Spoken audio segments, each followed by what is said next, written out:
아모스 구약의 아모스가 되겠습니다. 아모스서 9장 11절부터 15절까지 함께 보도록 하겠습니다. 아모스 9장 11절부터 15절까지 우리 한 목소리로 같이 읽도록 하겠습니다. 구약성경 1284면에 있는데요. 같이 읽겠습니다. 시작. 그날에 내가 다윗의 무너진 천막을 일으키고 그 틈을 막으며 그 퇴락한 것을 일으켜서 옛적과 같이 세우고 저희로 에돔의 남은 자와 내 이름으로 일컫는 만국을 기업으로 얻게 하리라.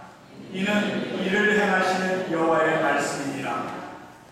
여호와께서 가라사대 보라 날이 이를지라.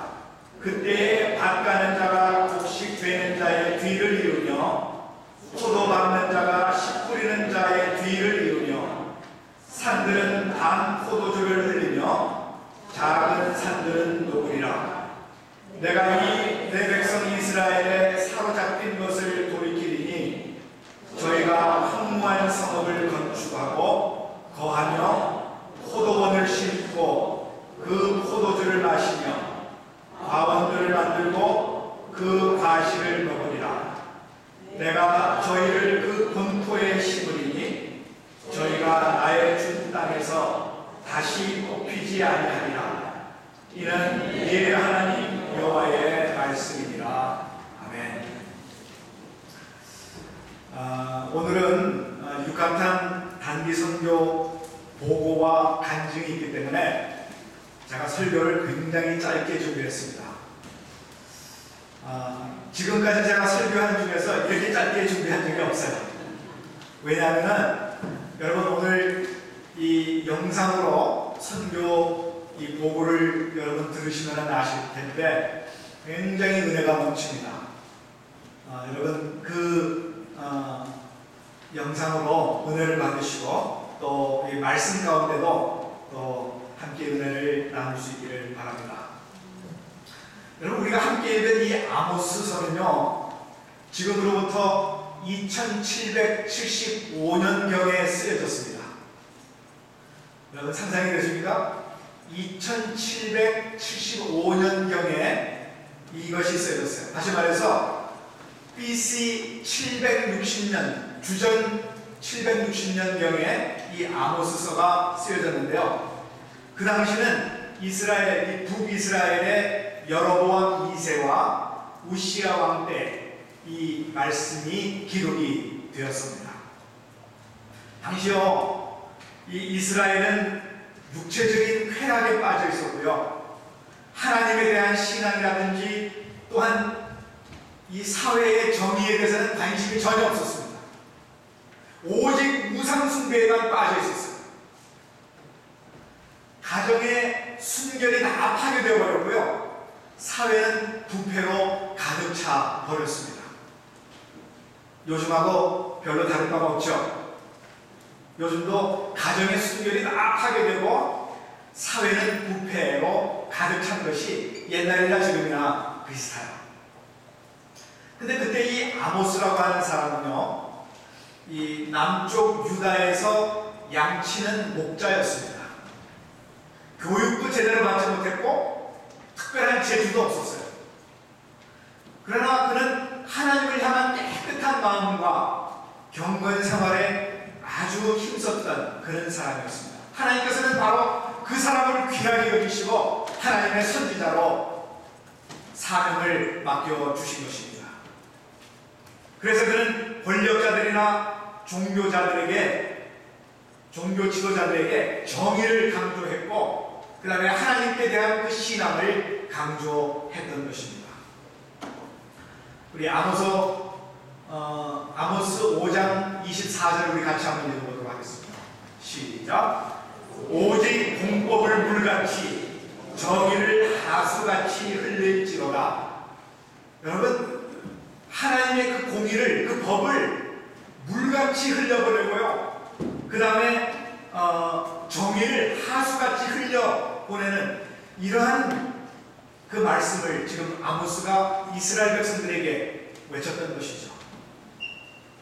부패한 이스라엘에 대한 심판을 선언하는 이 아모스, 계속해서 경고의 말씀을 주는 겁니다. 공의를 지켜라, 하나님을 따르라, 계속해서 이 경고의 말씀을 주면서, 그리고 잊지 않는 것은 뭐냐면요, 또한 소망의 말씀도 잊지 않았습니다. 그들에게 소망을 주는 거예요. 그래서 오늘 여러분 이 9장 마지막 부분을 보게 되면은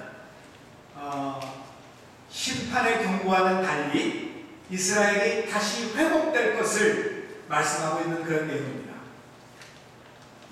지금까지는 계속해서 하나님의 경고를 계속해서 얘기를 했고, 이제 마지막에 와서는 하나님께서 이 모든 이스라엘을 회복시키신다는 거예요.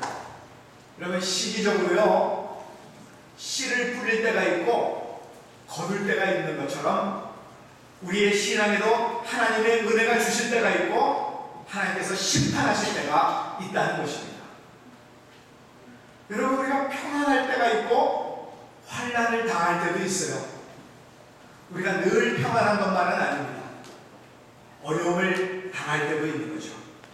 하나님께서 말씀을 주실 때가 있고, 그리고 그 말씀을 거두어 가실 때가 있다는 것입니다. 저는 지금 하나님께서 우리 교회와 우리 각자 한 사람 한 사람에게 말씀을 주시는 때라고 생각을 합니다. 은혜를 베풀어 주시는 때라고 생각을 합니다. 그래서 여러분, 오늘 우리는 이것을 놓치면 안 돼요. 하나님께서 말씀을 주실 때 우리가 잘 받아서 우리 마음속에 간직해야 합니다.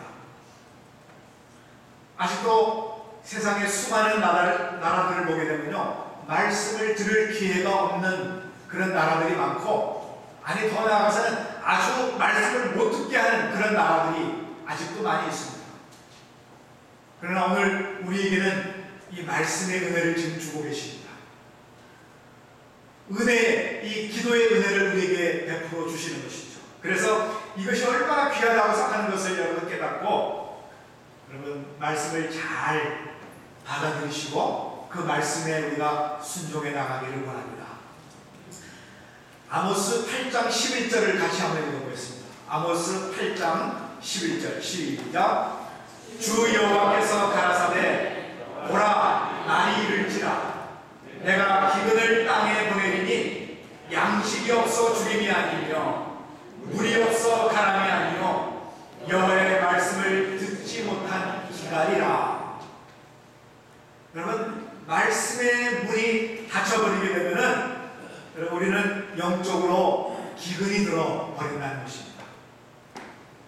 하나님께서 지금 말씀하고 계시는데 이것이 막혀버리면은 우리 영적으로 완전히 말라버려요. 요즘 이 잔디를 여러분 보게 되면요, 요새 비가 많이 안 와가지고 잔디가 노랗게 죽어가는 것을 우리가 보게 됩니다. 군데군데 죽는 잔디를 봐요. 왜냐하면 물이 모자라서 그래요. 여러분, 우리도 마찬가지입니다. 하나님의 말씀을 우리 마음속에 받지 못하면은 우리도 영적으로 누렇게 병들어 간다는 거예요. 자, 오늘 본문에 보게 되면은 하나님께서 다윗을 생각하사 이스라엘 민족을 다시 회복시키겠다고 하는 그런 약속의 내용입니다. 성전을 회복시키시고 사로잡힌 이스라엘 백성들도 다시 돌아오게 하신다는 것입니다. 소망의 말씀을 우리들에게 주시고 있습니다. 특별히 저는 오늘 15절에 있는 말씀을 여러분들에게 강조하고 싶습니다. 15절을 여러분 보시게 되면요, 이스라엘을 본토에다가 심는다는 거예요. 본토가 어디예요? 이스라엘 땅, 가나안 땅에다가 이스라엘 민족을 다시 심는다는 거예요. 그리고 저희를 다시 뽑지 아니하리라 말씀하고 계세요. 다시 뽑지 않는다는 거예요. 여러분, 성경에 나오는 많은 나라들이요, 옛날에 나오는 많은 나라들이요, 지금은 나라 자체가 존재하지 않는 나라가 굉장히 많습니다. 옛날에는 아주 왕성했는데 지금은 도시도 없어져 버리고 아예 나라도 없어져 버렸어요. 그게 무슨 뜻이냐면요, 뿌리가 뽑혔다는 거예요. 나라의 뿌리가 뽑혀버렸어요. 그러나 하나님은 이스라엘은 그 뿌리가 뽑히지 않는다라고 약속해 주셨습니다. 이 약속대로 여러분, 이스라엘은 굉장히 작은 나라지만은, 여러분, 이스라엘 나라가 제가 여러 번 말씀드렸죠. 그 땅의 면적이 어떻게 얼마나 되는 줄 아세요? 이스라엘? 우리나라 한국의 강원도 땅만 해요. 이스라엘이 그렇게 작아요. 그 작은 이스라엘이 뽑힐 듯 하면서도 지금까지 왕성한 겁니다. 왜? 하나님의 약속의 말씀 때문에. 오늘 여러분과 저는 영적으로 이스라엘 백성들입니다. 우리도 끝까지 그 뿌리가 뽑히지 않는다라고 우리 하나님께서 약속해 주셨어요. 로마서에 있는 말씀처럼 어느 누구도 그리스도의 사랑에서 끊을 자가 없다라고 분명하게 말씀하고 있는 것입니다. 우리들은요, 하나님의 은혜가 아니고서는 도저히 살 수 없는 그런 존재들이었습니다. 그리고 지금도 하나님의 은혜가 아니고서는 도저히 살 수가 없습니다. 아무리 우리가 물질이 많아도 하늘 문이 닫혀버리고 하나님의 말씀이 막혀버리면은 그 다음에는 길이 없어요. 하나님이 우리에게 말씀하지 않으면은 우리는 살 길이 없다는 얘기입니다. 하나님의 은혜는 하나님의 말씀 안에 있습니다. 그래서 그 말씀을 우리가 잘 받으셔야 돼요. 지금 이 세상이 얼마나 혼란스럽습니까? 바로 이러한 혼란 가운데 우리는 말씀 위에 굳게 서서 확고한 자기 신앙을 정립해야 합니다. 그렇지 않으면요, 우리는 쉽게 이단에 빠져버려요. 이 말을 들으면 이리로, 저 말을 들으면 저리로, 이리저리 휩쓸려 다녀서는 아니 될 것입니다. 요즘 한국의 세월호의 주범인 이 구원파도요, 여러 파가 있어요. 유병헌 파가 있고요, 박옥수 파가 있고요, 권신천 파가 있고요. 파가 많아요. 이 구원파, 그 다음에 여호와의 주인, 몰몬교, 그리고 지금 한국교회에서 가장 문제가 되고 있는 신천지, 이런 이단에 우리가 쉽게 빠져들어가는데 이단들이 지금 날치고 있어요. 우리를 혼란하게 만듭니다. 그리고 우리를 분열시켜버리는 것입니다. 바로 이때에 우리는 하나님의 진리의 말씀을 굳게 붙들고 서서 좌로나 우로나 치우치지 아니하고 하나님의 그 진리의 말씀을 붙잡고 살아가야 하는 것입니다. 그래서 여러분, 성경을 읽으셔야 돼요. 제가 여러 번 여러분들에게 강조하는데, 여러분 그냥 성경 읽으시라 그러면 쉽게 성경이 읽어집니까? 잘 안 읽으시잖아요. 그래서 우리 교회에서 여러분들을 쉽게 성경을 읽을 수 있도록 뭐 하고 있어요 지금? 구슬깨기요. 네. 구슬깨기를 매주 받으셔서 조금씩 읽으면서 거기다가 답을 쓰게 되면요, 그러면은 우리가 성경을 쉽게 읽을 수가 있는 것입니다. 함께 우리 모두가 하나님의 말씀을 읽으셔야 돼요. 이 읽지 않으면은 우리는 혼란에 빠져버리게 되는 것입니다. 이제 말씀을 정리합니다. 오늘 본문의 말씀대로 하나님께서는 징계하실 때는 아주 무섭게 징계하십니다. 그러나 은혜를 주실 때는요, 한없이 우리에게 은혜를 베풀어 주십니다. 여러분, 우리 교회를 통해서 은혜를 부어주실 때에 여러분, 우리 모두가 다 겸손하게 그 은혜를 받으셔야 돼요. 이번에 여러분, 우리 육각한 단기 선교를 통하여서 우리에게 큰 은혜를 주셨습니다. 여러분, 이 은혜를 쏟아 부어버리면 안 돼요. 잘 우리 마음에 간직할 뿐만 아니라 이 은혜를 다른 사람들과 함께 나누어야 할 것입니다. 교회는요, 하나님의 은혜가 공급되는 샘터와 같은 곳입니다. 샘물을 여러분 계속해서 퍼보세요. 그 샘물은 계속 퍼도 계속해서 솟아나요. 왜냐하면 퍼내는 만큼 아니 계속해서 그 샘물에는 물이 솟아나게 되어 있습니다. 그러나 여러분 샘물이 말라버리면은 그곳은 더 이상 샘터가 아닙니다. 왜? 물이 안 나오는데요. 샘터가 말라버립니다. 하나님의 은혜도 마찬가지입니다, 여러분. 오늘 우리가 하나님의 은혜를 받을 만한 자세가 되어 있지 않으면 하나님께서 그거 끊어버리세요. 그러면은 여러분 우리가 하나님의 말씀을 들을 수도 없고 하나님의 은혜를 받을 수도 없고 그러면 교회는 교회에서의 존재 가치가 사라지게 되는 것입니다. 지금은 하나님께서 말씀으로 은혜를 주실 때입니다. 귀한 말씀을 여러분 마음속에 받으시고 굳건한 신앙으로 우리 하나님 앞에 영광 돌려드리는 여러분과 제가 되기를 주님의 이름으로 축원드립니다. 기도하시겠습니다.